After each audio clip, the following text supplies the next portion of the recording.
All right, it is 11 o'clock Central Time, and just want to welcome everybody to Office Hours with Mark Stepp. I'm the Chief Innovation Officer here at Realvolve, and just kind of a lover of workflows, of systems, of processes, and just kind of want to share some of the knowledge I have in Realvolve that will hopefully help make your workday a little bit easier. Today's topic, and I'd gotten a few different questions on this past week, was on the contact cross section. This widget in the upper left-hand corner of my screen, it's of the dashboard. The widget itself can be moved, so you may have it in a different spot. Any of these widgets, if you come over here, set the option and unlock the widgets, you can kind of move them around and do whatever you want to with them. So put them where you like them. Once you've got them where you want, then you can lock the lock, and then they'll stay in that position. In today's office hours, we're just going to kind of go through what it takes to work with this, and there's really four main topics of this that we're going to cover. Is, what is the cross section?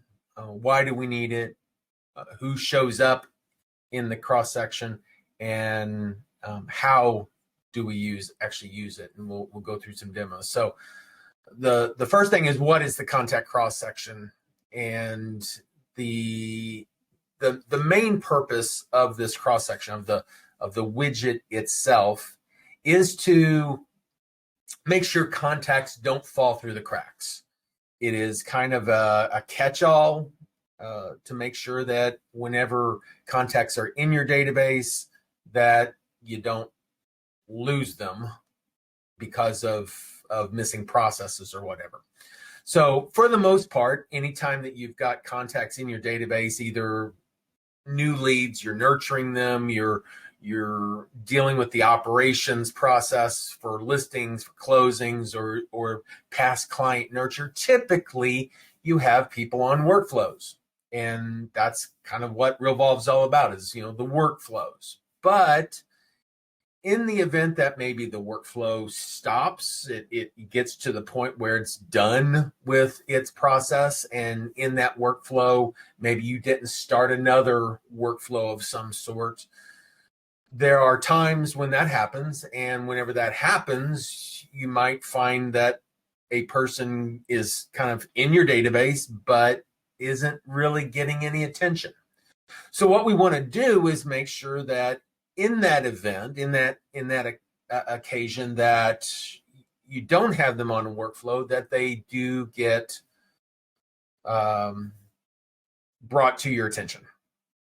And the way we do that is through the contact cross section, and there's some setup to this. So before I get into too much of this, I want you to just kind of know what it is. And it's just really to prevent contacts from falling through the cracks and point out people that need your attention. And we'll get into kind of how they get there and stuff. Why do we need it? Obviously, the contacts may or may not be on a workflow, or possibly they just didn't get updated properly. There might be somebody showing up in this contact cross-section area that is coming to your attention, and it just didn't get updated properly, and that's why it's showing up, so you can quickly make some changes. There are two views of the contact cross-section. There's a filtered view, which is the default view, and you can click on the little filter here to turn it off. And whenever you do that, you'll see that the numbers change. And the only difference between filtered and unfiltered is the fact that with filtered, we're actually looking at contacts based off of either a last call date or a personal visit of some sort. So we don't look at least not at this time, and we are looking at some changes that would allow us to let you guys configure it how you want. Most of the time, what we're really after is that personal touch. And if I just send you an email, if if I just send you a text, it may not be a personal touch. It may just be stuff, they get it. Yeah, I see it. I don't respond to it. And it just kind of loses attention and doesn't actually do the predicted or the preferred type of result. So by default, the unfiltered and the filtered deal with anyone in the database that has a stage or status. And why do we need a stage or status? Well, if you look at the contact cross-section, it is divided into a X and Y axis. Hate to get mathematical or let's see, what was that? Geometry. When we went through geometry, the X and Y axis stuff. But basically, the aware, know, like, and trust, the stage that they're in, and the status. Are they a suspect, a prospect, a lead client, or past client? If any of your contacts are classified in the classification section of the contact, and I'll show you where that's at, they will show up here. If it's filtered off, they'll just show up. They're just there. So I've got basically 25 contacts that have a that are past client like, or 18 that are past client trust type contacts.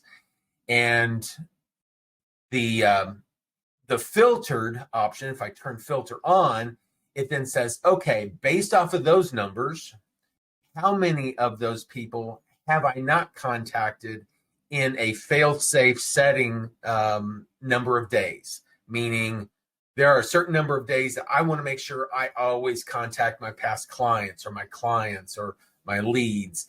And we'll get into that settings area as well. But it's just a way to identify which contacts fall into those categories. So you have to have them as a stage or a status, and then they'll also show up based off of the last call date or last personal visit. So before we get too far involved, what I want to do is I'm going to go into Kathy's record here and go in under the contact section. And under this classification area, here's the stage. You can pick from the different stages option. If there's any of these that are set to none, if they're not in a stage or a status, they will not show up. So clear and simple, you have to have them in a stage or status. So the stage in this case is aware, and she's set as suspect. The purpose of these are to kind of identify where they at in the process of being a contact. Most of you guys should know this, but if you don't, what I want to do is kind of share that as well. But I want you to at least see where those two are. The other thing that for the filtered pieces, we're talking about the contact dates. When did I last call them, or when did I have my last personal visit? Like I said before, we are looking at adding some of these other ones as options for people. A few people have said, well, whenever I send them a text message, I consider that a personal communication. And I get it, but they may not look at it. They may not read it. The intent here is to have a real personal one-on-one of some sort. So a call or a personal visit is more the option of that we're looking for to really identify this person.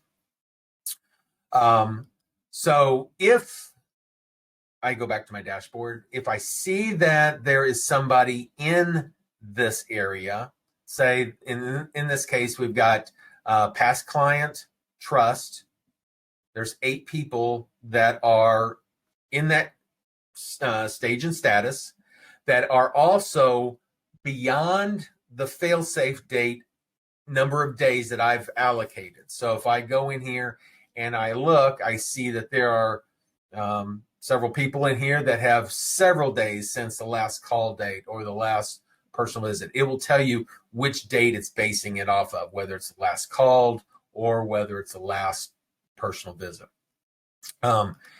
The way you identify those numbers, the fail-safe numbers, is in your settings area. So we're going to go, typically you're only going to set this up once and you don't have to worry about it. So we go into the settings and we go down here to the set default fields down at the bottom. And there's a section here called dashboard. And in this dashboard, it then kind of shows you the different fail-safe days that are assigned. So anybody that comes in as a suspect, they're probably coming in from some kind of website of some sort, lead generation, whatever, and they should be assigned to some kind of workflow, in which case this should never reach this point. But in the event that you don't contact them after a certain number of days, then it will show up. And what this, in this case, is the certain number of days is right now for my database is set at 2. So anybody that is a suspect that I've not made a last either personal visit or phone call in the last 2 days, then they'll show up in the cross section. Prospects are kind of the next phase after suspect. Suspect would be like those people that you get their name from the database and maybe you've emailed them and texted them or whatever, but they've not responded to you, that you don't know whether you can help them or not. But definitely they've not responded to you. The prospects, kind of the next stage of this is the prospect, and that's the person that you did send information to and they also responded back, but you're not sure yet if you can help them. Are they a real valid lead for you, or is this something that maybe you can't help on? So I've got set on there 3 days. So I've at least made some communication. There's a high case that could be made for, they could be both set at 2, or even 1. You want to call them every day, but definitely it's to a point where you've at least made some communication. Give them a little slack. Don't overwhelm them with contacts. So every 3 days for that. And then the next of the statuses is the lead. And the lead basically is that person that you've been communicating with, they've been communicating with you, and now you've determined that you can help them and you should be able to do something with them, but they've not signed on the dotted line. You don't have a listing agreement with them. You don't have a buyer's agreement with them, or whatever other things that you want to treat as a valid lead that you're actually working with. So in that case, I've got it set at 7. You can set it to whatever you want. These are just the fail-safe days. If I don't communicate them with this person that is a lead within 7 days, bring them to my attention.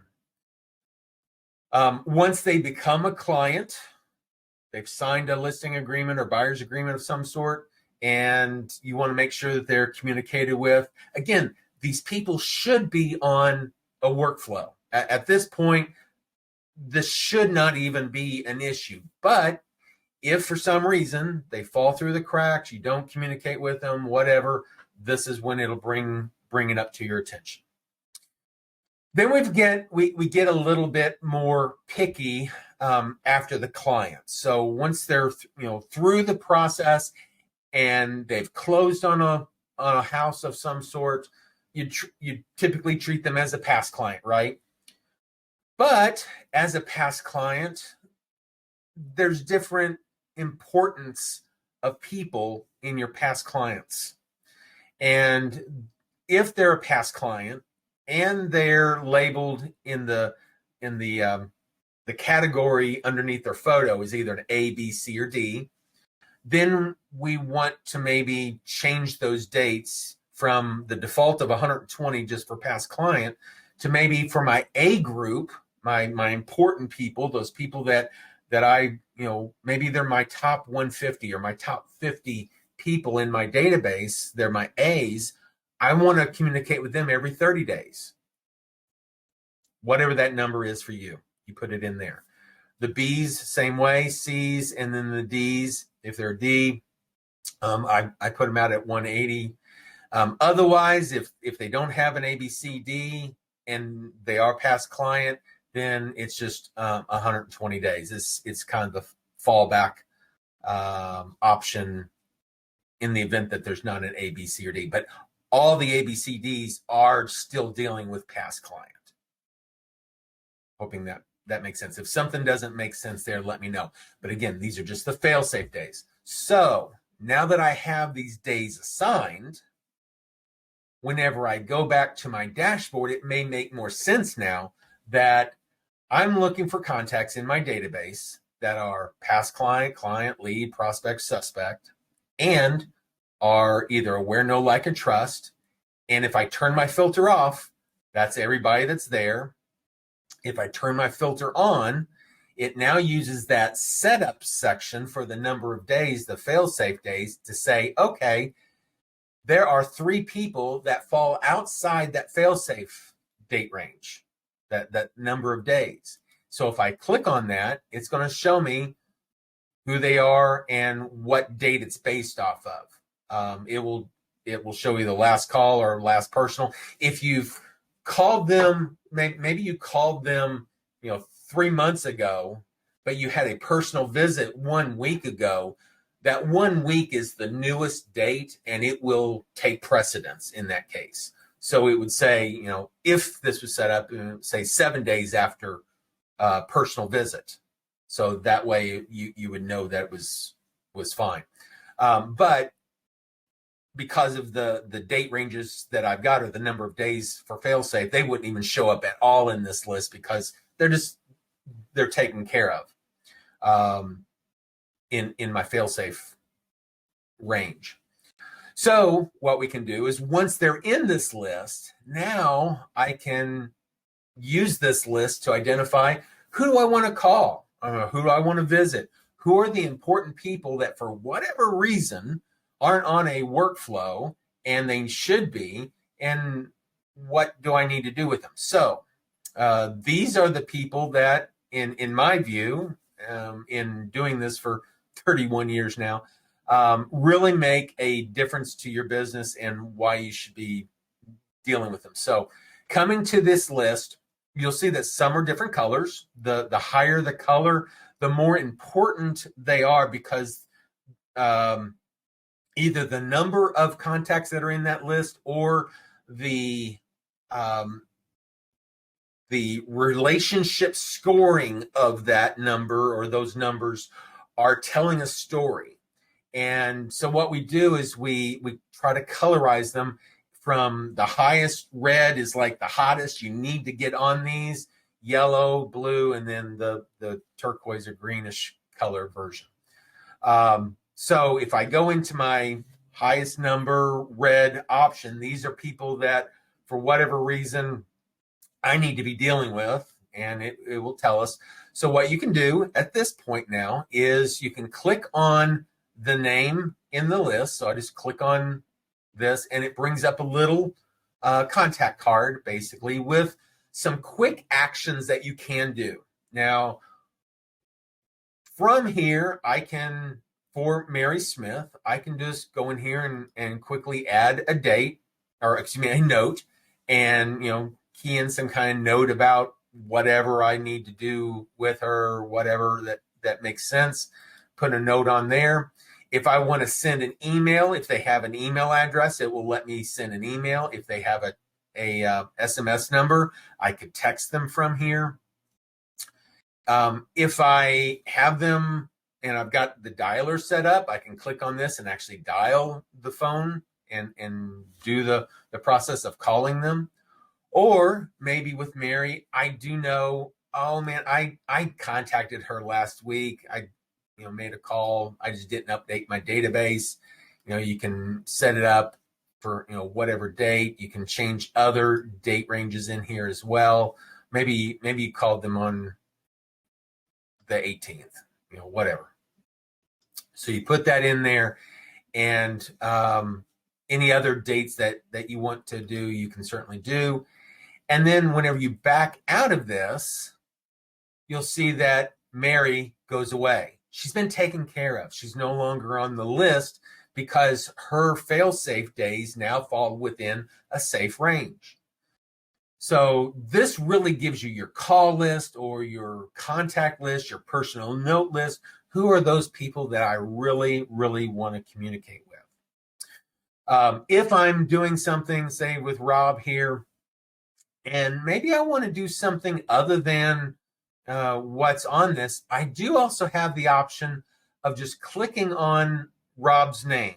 So whenever I do that, it actually opens up a separate tab with just Rob in the list.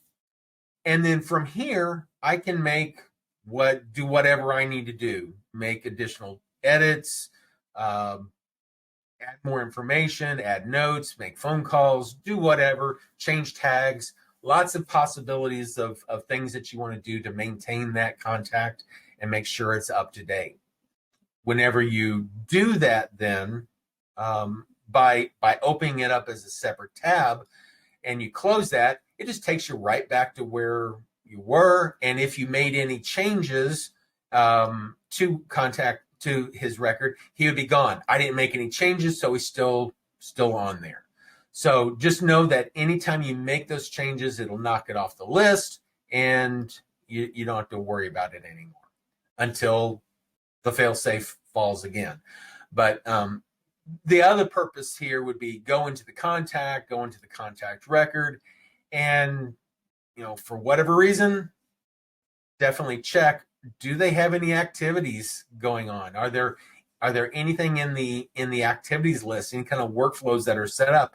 If not, start a nurturing workflow or start a 7-year follow-up series workflow. Whatever it is that you do to maintain that relationship over that next 5 to 7 years of communicating with them, so that whenever it is time for them to buy or sell a home, they've got you on top of mind. Does that all make sense? Any questions?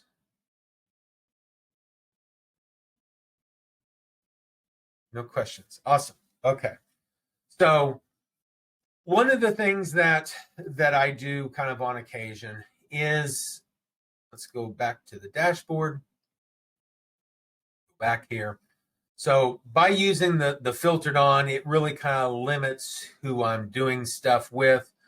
The one thing that I did not explain, and I think is really, really important, is that whenever names come into your database, whenever you've got a lead gen process of some sort, maybe from realtor.com, from Zillow, from wherever they're coming from, they get put into your database. I typically at that point assign them as aware and suspect. So they're down here in the lower left-hand corner. Your main purpose in dealing with these leads is to get them, it'll kind of be a circular type of pattern going up and to the right. The whole goal of this widget is to sequentially move the people up and to the right. So as you're dealing with them, especially if you have some of the automation stuff turned on, it'll actually change some of the suspect, prospect, lead information for you. The aware, know, like, and trust pieces for you, they can get changed automatically. But if they don't, it's something that you should put in to maybe a checklist on a workflow, so that each time you go through a workflow, you move the stage and the status appropriately. Ultimately, getting them to the lead, you want to be nurturing them with their lead information, and then you want them to be signing. Typically, anybody that signs with you, they like you. That's the whole point of them choosing you, is they like you, right? So you've gone from aware to know to like. And the goal, especially for your current clients, is to get to a point where they actually go over here to the trust side.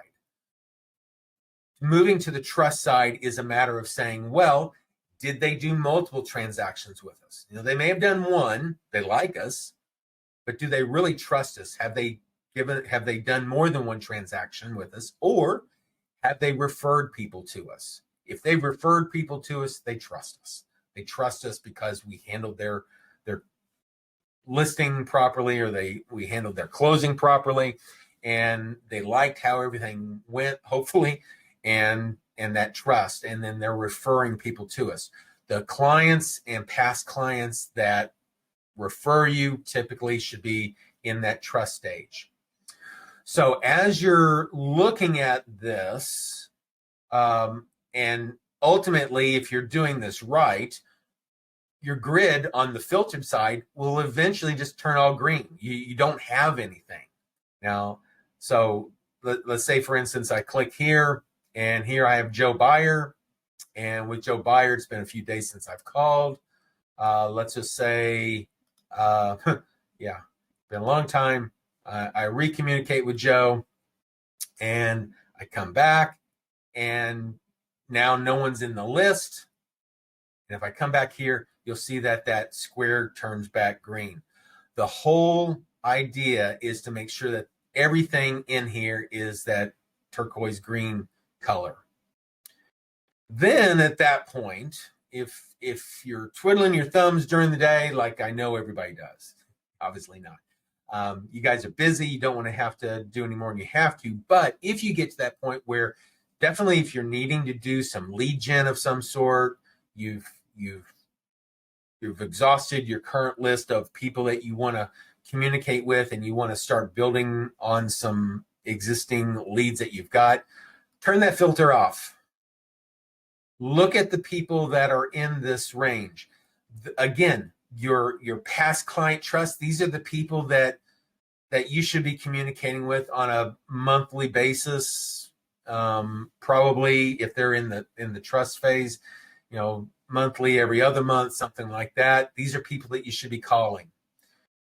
Suspect, prospects, these are kind of the colder yet hot people. You've communicated with them at some point, but maybe they've decided, hey, I don't need to be communicated with for, maybe I'm not a hot lead where I'm doing something within the next 30 days. Maybe it's a cold lead where it's going to be the next year out, 2 years out, something like that. These are still the people that you should be reviewing on a regular basis. Come in here and look at who they are, what they are, and identify who it is that I need to be doing stuff with. And then as I look through this list, look at their scores. One of the things that, and I don't really stress this enough, but your relationship score with any contact is constantly going up or down. And it goes up and down based off of how much you do with them.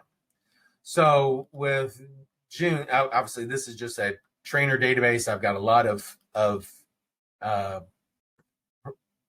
pretend people in here. June and Johnny Cash are in here, but in this case, June Carter. And these are people that I need to be doing stuff with. And in this case, there's an anniversary that I missed. Man, review these people on a regular basis so that you're going through and keeping their data clean. What happens is, as you start putting information into the database, as you start adding activities to the database, whenever you're emailing these contacts, you're sending them text messages, you're making the phone calls, you're updating contact information, who's maybe for the personal details, you're adding kids' names and anniversary dates. All this data that we have in Realvolve isn't just data. It's not just there sitting there doing nothing. We actually use that to simulate the relationship score. And if you're not doing anything with this contact, over time, that relationship score starts going down because you're not doing stuff with the record. The more you do with it, the more that score goes up, the more important that person becomes in your life. And that ultimately helps you get more business. right? This is, you guys are in the real estate business. You're trying to sell real estate, but ultimately you're in the people business. You're in the people business because you're buying and selling homes for people, right? And for you to let your people go is a sin. So make sure you're going in there doing things with your database. Unlike some of the other databases out there, we're actually giving you resources, the information that you need to identify and rationalize the reason for communicating with them. If you're putting data in, we're doing tallies and looking at that information and giving you resource information out. It's not just garbage in, garbage out. It's actually usable information. So ultimately, everybody in your database is scored. That score goes up and down. There's like 13 or 14 different points of information. And we've got a whole nother training on that you can go through in our on our YouTube channel. There's relationship scoring stuff. I've done a few other ones. Maybe I need to revisit that again. But I think back in November, December sometime, we did a relationship score training that just kind of went through really deep in detailing out each of those different elements of what the relationship score is. But the more you do with them, the higher the score.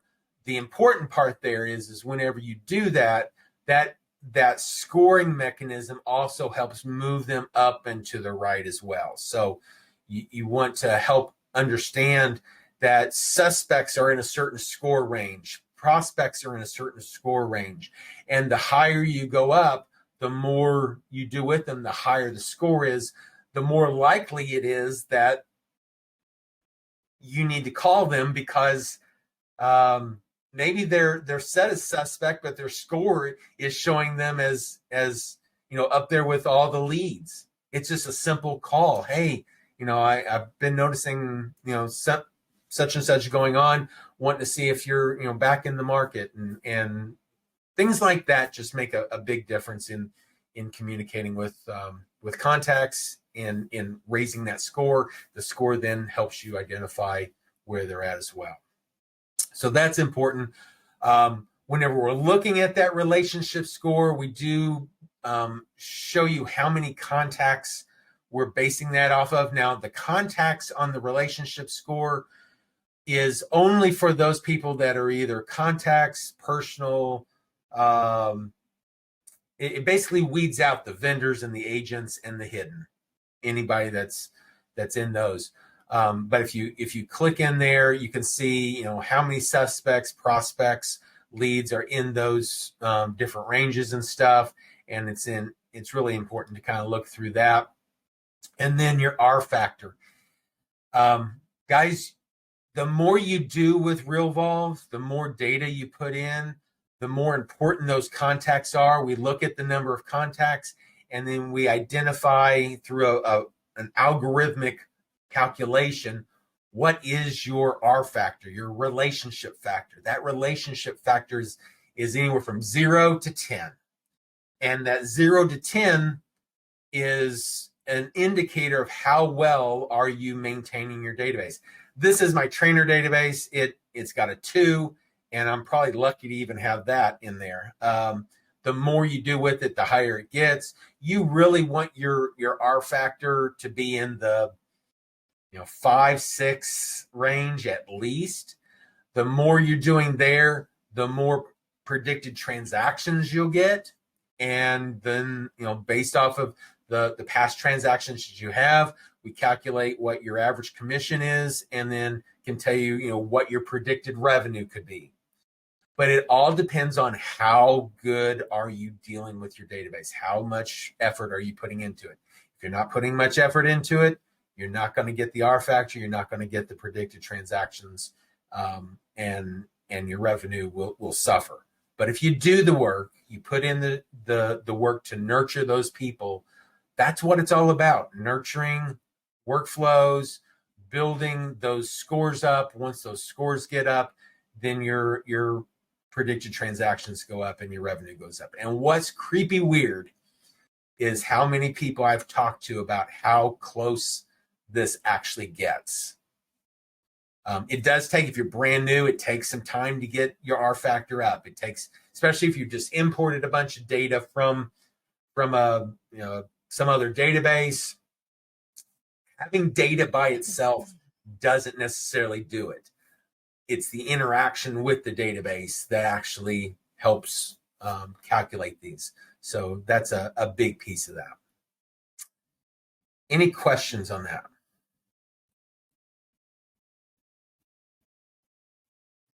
All right. So make sure that whenever you come in, make sure you have the contact cross section on in the first place, but filtering on shows you the important people that you really need to be getting to without falling through the cracks. And then the people that, whenever you turn the filter off, are just the people that are in the aware, know, like, and trust and suspect, prospect, lead, past client sections. And these are just natural people that you can be communicating with at any point in time.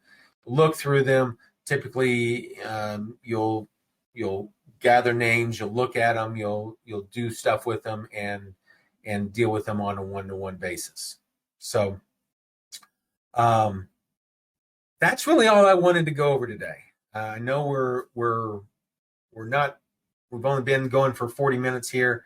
Some of you people may be saying, "Oh my goodness, we've gone for 40 minutes on one thing," but this is so important, and people need to understand it, and I hope that all made sense. So if anybody has questions, now would be the great time to ask. Otherwise, I'll give you 20 minutes of your time back to you, and kind of wish you a great rest of your week. Anybody at all?